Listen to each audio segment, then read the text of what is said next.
Hello दोस्तों, स्वागत है आपका एक बार फिर से मर्ज डेवलपमेंट की इस ट्यूटोरियल सीरीज के अंदर, जहां पे हम देख रहे हैं कि हम किस तरीके से एक ई कॉमर्स ऐप को मर्ज के अंदर बना सकते हैं। नाउ सी, आज के सेशन में हम क्या देखने वाला, आज के सेशन में हम देखने वाला है रोल बेस्ड ऑथेंटिकेशन। अब रोल बेस्ड ऑथेंटिकेशन क्या होता है, सबसे पहले तो उसको समझते हैं। तो जैसे कि हमने हमारे लास्ट सेशन में किया था कि अगर मैं किसी यूजर को लॉग इन करवाता हूँ एंड देन मुझे किसी पर्टिकुलर यूआरएल को एक्सेस करना है, जैसे कि हमने यहाँ पे एक टेस्ट यूजर को एक्सेस करने की ट्राई जब मैं करता हूँ, और अगर मेरे पास टोकन मान लीजिए, तो देखिए यहाँ पे हमने टोकन एक्सपायरेशन टाइम दिया था, तो उसकी वजह से मुझे क्या दे रहा है, वो टोकन एक्सपायर हो गया है। अगर मैं यहाँ पे टोकन नहीं प्रोवाइड करता हूँ, तो वो इस पर्टिकुलर यूआरएल को ओपन नहीं करने देगा, या फिर इनवैलिड टोकन है तभी भी वो ये चीज नहीं करने देगा। सो नाउ मुझे क्या करना है, अब मेरी एप्लीकेशन के अंदर यहाँ पे बेसिकली दो पैनल बनने वाली है, एक होगा मेरा एडमिन, दूसरा होगा यूजर। नाउ जो चीज मैं यूजर के लिए कर रहा हूँ, सेम चीज मुझे एडमिन के लिए भी चाहिए होगी। तो ना वहां पे हम किस तरीके से ये चीज को परफॉर्म कर सकते हैं, वो हम देखने वाले हैं हमारे आज के सेशन के अंदर। तो चलिए ये चीज कैसे करनी है वो समझते हैं, एंड उसको थोड़ा सा इजीली सॉल्व आउट करने की ट्राई करते हैं। सो बेसिकली मुझे क्या करना है, जब भी हम लॉग इन कर रहे हैं ना, हमने जब हमारा यूजर कंट्रोलर बनाया था, यहाँ पे लॉगिन किया था, एंड लॉगिन के टाइम पे हमने एक JWT टोकन को पास करवाया था, राइट। एंड इस JWT टोकन के अंदर हमने क्या किया था, हमने हमारे यूजर की आईडी, यूजर का ईमेल, यूजर लॉगिन, इतनी चीजें हमने पास करवाई थी।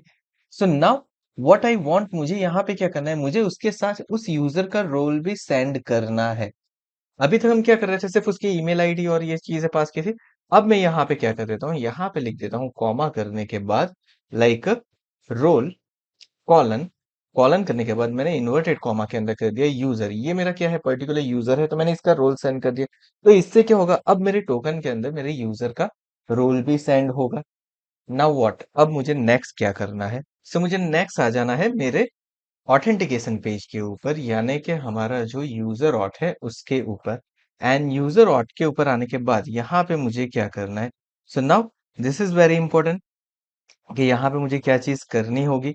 सो लेट्स गो अहेड, हम एक स्टेप आगे जाते हैं और उसको समझने की ट्राई करते हैं कि हम यहाँ पे क्या करने वाला है। सो गाइस, हमने यहाँ पे क्या किया था, हमने कॉन्स बनाया था यूजर नेम का, ओके, और उसको एक एरो फंक्शन बना दिया था मैंने, एंड उसको मैं करवा रहा था एक्सपोर्ट।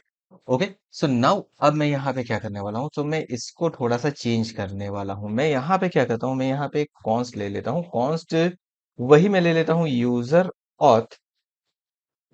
देन उसके बाद मैं क्या करूंगा, इज इक्वल टू कर देता हूँ। इज इक्वल टू करने के बाद मैं ले लेता हूँ एक ब्रैकेट, एंड यहाँ पे मैं लिख देता हूँ REQ रोल, यानी कि यूजर का जो रोल है वो रिक्वायर्ड रोल हो गया मेरा। ओके, एंड ऑफ करके मैंने कुछ इस तरीके से यहाँ पे कर दिया है। नाउ अब उसके बाद मुझे क्या करना है, तो उसके बाद मेरे पास बहुत ही सिंपल कॉन्सेप्ट है। मैं यहाँ पे क्या करूंगा, मैंने जो यहाँ पे फंक्शन बनाया है उसको मैं कर देता हूँ रिटर्न। एंड हमने जो यहाँ पे सारी चीजें लिख के रखी है, उस चीज को मैं कट कर लेता हूँ, एंड मैं इसको रख देता हूँ यहाँ पे रिटर्न के बाद। एंड यहाँ पे जो मेरा यूजर और बना है उसको मैं रिमूव कर देता हूँ। So first thing is done, पहली चीज मैंने यहाँ पे कर ली है। नाउ ये क्या करेगा, मेरी वैल्यू को रिटर्न करने वाला है, दैट इज ऑल ओके कि मैंने फंक्शन के अंदर कर दिया है। अब यहाँ पे मैं क्या करूंगा, जैसे ही मेरा यूजर वेरीफाइड हो जाएगा, once my user is verified, उसके बाद मुझे क्या करना है, तो उसके बाद मुझे उसका रोल डिफाइन करना है।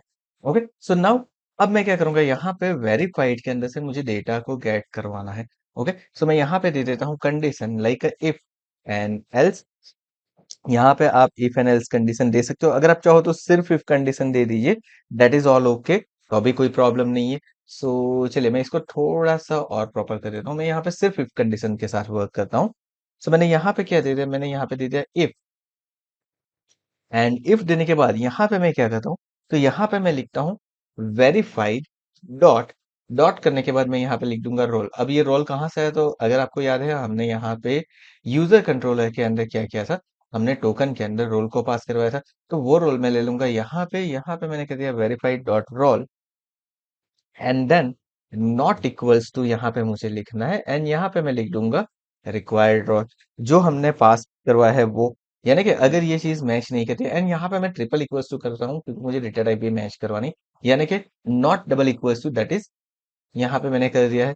ओके, चलिए तो इस तरीके से कुछ मैंने कर दिया, एंड नाउ अब इस इफ के अंदर मैं क्या कर देता हूँ, एक सिंपल मैसेज पास करवा देता हूँ, क्या कर देता हूँ, रिटर्न रिटर्न करने के बाद यहाँ पे मैं क्या कर दूंगा, res डॉट जेसन। जेसन करने के बाद यहाँ पे आपको जो भी मैसेज पास करवाना है वो मैसेज आप यहाँ पे पास करवा देता हूँ। जैसे कि मैं यहाँ पे क्या कर देता हूँ, हमने टोकन एसटीएस लिखा था, हम वही ले लेते हैं यहाँ पे, टोकन एसटीएस कॉलन करके मैं ले लेता हूँ, लाइक उसकी वैल्यू यहाँ पे मैं दे देता हूँ 3। एंड देन 3 देने के बाद मैं यहाँ पे कॉमा करने के बाद एक मैसेज भी साथ में पास करवा देता हूँ। सो MSG colon,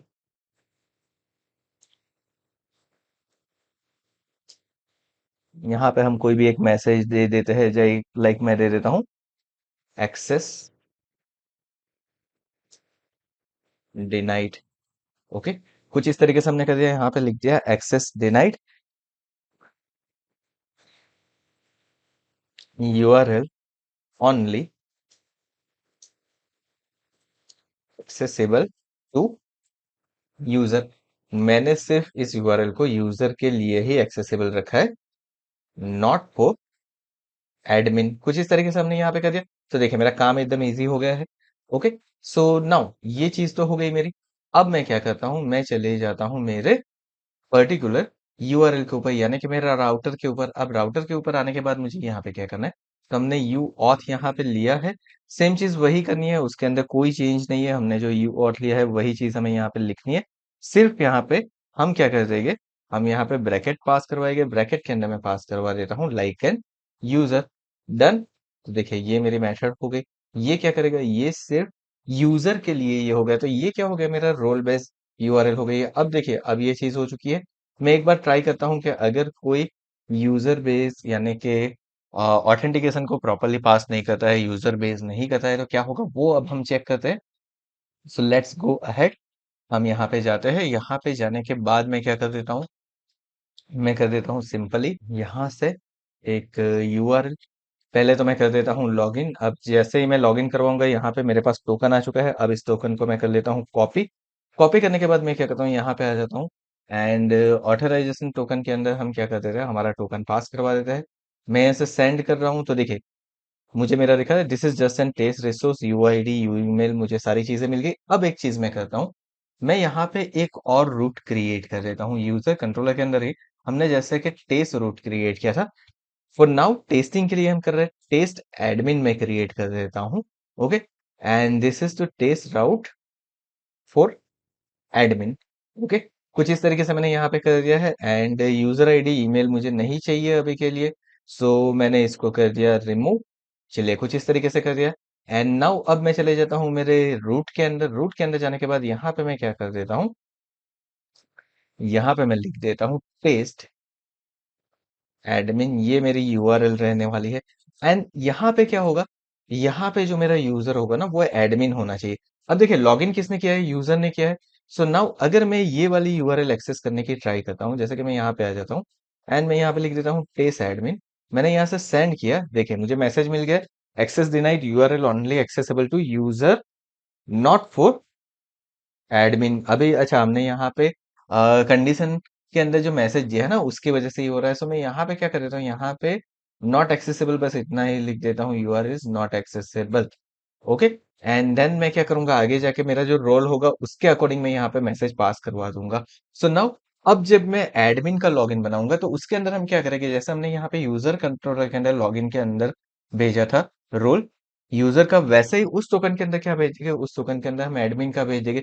so for that अब वो क्या करेगा, वो एडमिन को एक्सेस कर पाएगा। तो इस तरीके से आप क्या कर सकते हो, रोल बेस्ड ऑथेंटिकेशन कर सकते हो। इससे क्या होगी, आपकी एक यूआरएल जो यूजर यूज कर सकता है वो एडमिन नहीं कर पाएगा, और जो एडमिन यूज करता है वो यूजर नहीं कर पाएगा। So that's it about our today session. आज के सेशन में बस इतना ही। आई होप आपको समझ में आ गया होगा कि आप रोल बेस्ड ऑथेंटिकेशन कैसे करवा सकते हो। बहुत ही इजी चीज है, आप एक बार इसको इम्प्लीमेंट करके देखिए। साथ में एडमिन को लॉगिन करवाने की भी ट्राई कीजिए। हम आगे के सेशन के अंदर डिफॉल्ट एडमिन कैसे क्रिएट करना है वो भी देखेंगे, एंड साथ में उसकी प्रोसेस भी देखेंगे। So thank you so much for watching this video. अगर आज का ये वीडियो पसंद आया तो वीडियो को लाइक करके चैनल को सब्सक्राइब करना मत भूलिएगा। साथ में नोटिफिकेशन बेल आइकन के ऊपर भी क्लिक कर दीजिए ताकि आगे आने वाले वीडियो की आपको नोटिफिकेशन मिलती रहे। Thank you so much once again for watching this video.